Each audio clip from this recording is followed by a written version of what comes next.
इस वीडियो में हम संसद के वित्तीय समितियों से संबंधित जो भी महत्वपूर्ण जानकारी होगा उसके बारे में हम लोग बिंदुवार पढ़ेंगे। हम लोग इसको देखते हैं। सबसे पहला जो समिति है लोक लेखा समिति, इसके बारे में देखेंगे।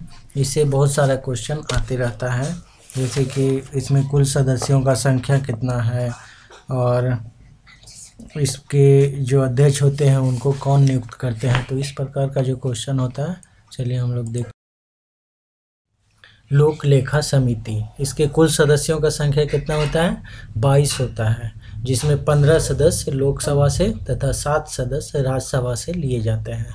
लोक लेखा समिति में अगर पूछा जाए कि टोटल संख्या कितना होता है सदस्यों का, तो 22 होता है, जिसमें से कि लोकसभा से 15 सदस्य होते हैं तथा राज्यसभा से 7 सदस्य चुने जाते हैं। दूसरा पॉइंट है, इस समिति के अध्यक्ष को लोकसभा के अध्यक्ष द्वारा मनोनीत किया जाता है। इस समिति का जो अध्यक्ष होते हैं उसको लोकसभा के अध्यक्ष द्वारा मनोनीत किया जाता है। तीसरा है, इसके सदस्यों का कार्यकाल 1 वर्ष का होता है। इसके सदस्यों का कार्यकाल कितना होता है? 1 वर्ष के लिए होता है। चौथा पॉइंट है, इसे प्राक्कलन समिति के जुड़वा वाहन के रूप में भी जाना जाता है। लोक लेखा समिति को प्राक्कलन समिति के जुड़वा वाहन के रूप में भी जाना जाता है। अब आगे इसको फिर से एक बार रिवीजन कर लेते हैं। पहला क्या है, इसके कुल सदस्यों की संख्या कितना होता है? 22, जिसमें 15 सदस्य लोकसभा से तथा 7 सदस्य राज्यसभा से लिए जाते हैं। दूसरा है, इस समिति के अध्यक्ष को लोकसभा के अध्यक्ष द्वारा मनोनीत किया जाता है। तीसरा, इसके सदस्यों का कार्यकाल 1 वर्ष का होता है।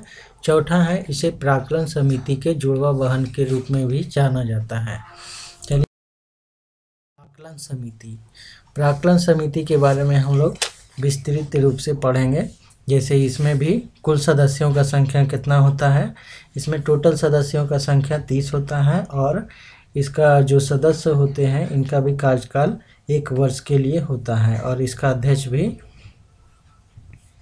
लोकसभा अध्यक्ष द्वारा मनोनीत किया जाता है। तो चलिए इसको देखते हुए, इसके कुल सदस्यों की संख्या कितना होता है? प्राक्कलन समिति के कुल सदस्यों की संख्या 30 होती है, जो कि लोकसभा से ही लिए जाते हैं। इसके जो सदस्य होते हैं 30 के 30 लोकसभा से ही लिए जाते हैं। इनका कार्यकाल 1 वर्ष का होता है। इसमें राज्यसभा के सदस्यों को शामिल नहीं किया जाता है। प्राक्कलन समिति के जो सदस्य होते हैं उसमें राज्यसभा का कोई भी सदस्य शामिल नहीं होते हैं। दूसरा है, इसका अध्यक्ष लोकसभा अध्यक्ष के द्वारा मनोनीत किए जाते हैं। इसका जो अध्यक्ष होते हैं लोकसभा अध्यक्ष के द्वारा मनोनीत किए जाते हैं। जैसे कि लोक लेखा समिति के अध्यक्ष को भी लोकसभा अध्यक्ष द्वारा मनोनीत किया जाता है, उसी प्रकार प्राक्कलन समिति के अध्यक्ष को भी लोकसभा अध्यक्ष द्वारा मनोनीत किया जाता है।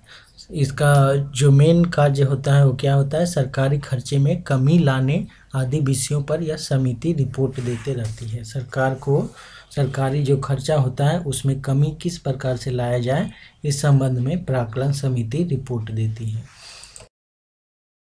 रिवीजन कर लेते हैं। इसके कुल सदस्यों की संख्या कितना है? 30 होती है, जो कि लोकसभा से ही लिए जाते हैं। इनका कार्यकाल 1 वर्ष का होता है। इसमें राज्यसभा के सदस्यों को शामिल नहीं किया जाता है। दूसरा है, इसका अध्यक्ष लोकसभा अध्यक्ष द्वारा मनोनीत किए जाते हैं। तीसरा है, सरकारी खर्चे में कमी लाने आदि विषयों पर यह समिति रिपोर्ट देती है। चलिए सार्वजनिक उपक्रम समिति, सार्वजनिक उपक्रम समिति, इसमें कुल सदस्यों का संख्या कितना होता है? 22 होता है, जिसमें से कि 15 सदस्य लोकसभा से और 7 सदस्य राज्यसभा से। जैसा कि लोक लेखा समिति में भी है, क्या है उसमें टोटल सदस्यों की संख्या 22 है, जिसमें 15 सदस्य लोकसभा से तथा 7 सदस्य राज्यसभा से होते हैं। उसी प्रकार सार्वजनिक उपक्रम समिति में भी है। तो चलिए इसको, इसके कुल सदस्यों की संख्या 22 होती है, जिसमें से 15 सदस्य लोकसभा से तथा 7 सदस्य राज्यसभा से होते हैं। दूसरा है, समिति के अध्यक्ष को लोकसभा अध्यक्ष मनोनीत करता है। समिति के अध्यक्ष को लोकसभा अध्यक्ष द्वारा मनोनीत किया जाता है। कोई भी मंत्री इस समिति का सदस्य नहीं होते हैं। इसमें क्या होता है, कोई भी मंत्री इस समिति का सदस्य नहीं हो सकता है। तो इस प्रकार हमने इसमें देखा जो भी महत्वपूर्ण समिति है, वित्तीय समिति, जैसे लोक लेखा समिति, प्राक्कलन समिति और सार्वजनिक उपक्रम समिति, इसमें से सबसे ज़्यादा क्वेश्चन लोक लेखा समिति और प्राक्कलन समिति से पूछा जाता है। तो इसको 2 से 3 बार देखने से याद हो जाएगा। धन्यवाद।